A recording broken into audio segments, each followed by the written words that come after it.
জি, এখানে আসার পর ভালো লেগেছে। আমি আমার ফ্যামিলির সাথে এসেছি। আসতে একটু টাইম লেগেছে, কিন্তু এই মাত্র আমরা এখানে আসছি।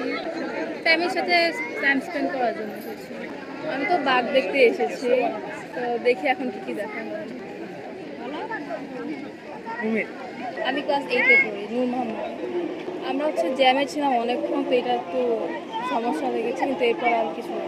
ফ্যামিলির সাথে আসছি, আমার আম্মু আব্বু আমার 3 বোনকে নিয়ে আসছি।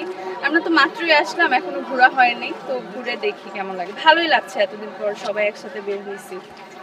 এটা মূলত আমার ছোট বোনের জন্যই। আমার ছোট বোন এখনো আসে নাই কোনোদিন চিড়িয়াখানায়, তো এই জন্য আর কি আজকে আমরা আসছি। হ্যাঁ, একটু ট্রাফিকে তো অনেক ঢাকা শহরে অনেক জ্যাম, সো অনেকক্ষণ জ্যামে আটকাই ছিল এই জন্য। এখনো ঠিক জানি না, আসলে ওইভাবে প্ল্যান করা হয়নি। ফ্যামিলির সাথে ফ্রেন্ডদের সাথেও ঘুরতে ভালো লাগে।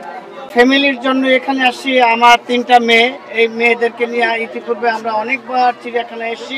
তবে আমার এই ছোট মেয়ে যেটা জন্মের পর থেকে এখনো চিড়িয়াখানায় আসা হয় নাই। ওর বয়স 4 বছর 5 মাস। ব্যক্তিগত ওকে কেন্দ্র করে আসলে আমরা এই চিড়িয়াখানায় আসা।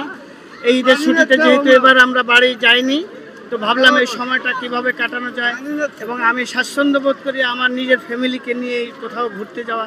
আমরা দেশের বাইরে গেলেও আমরা নিজের ফ্যামিলিকে নিয়েই যাই। আমার মেয়ে, আমার বউ, বাচ্চাদেরকে নিয়েই আমরা সবসময় ঘোরাফেরা করি। সাধারণত অন্যত্র আমরা একাকী কোথাও ঘোরা পছন্দও করি না, এবং সেটা করিও না।